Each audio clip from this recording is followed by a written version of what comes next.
आज मी बनवणार आहे एक खास पारंपरिक रेसिपी।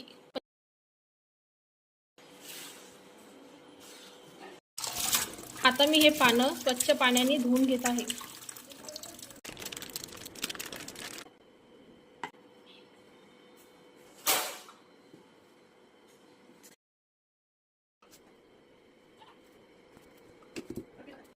आता हे मिश्रण तयार झालं आहे। आता मी ह्या पानांना हे लावून घेते।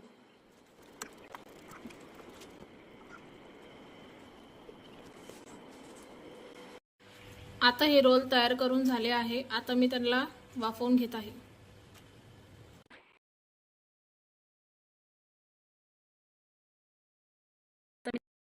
आता मी यांच्या चकत्या करून घेत आहे। आता मी हे रोल कापून घेतले आहे। आता मी ह्या कढईमध्ये कुरकुरीत तळून घेणार आहे।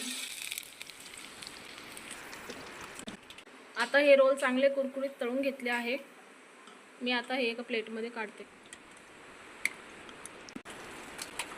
ही झाली तयार खमंग आळू वडी।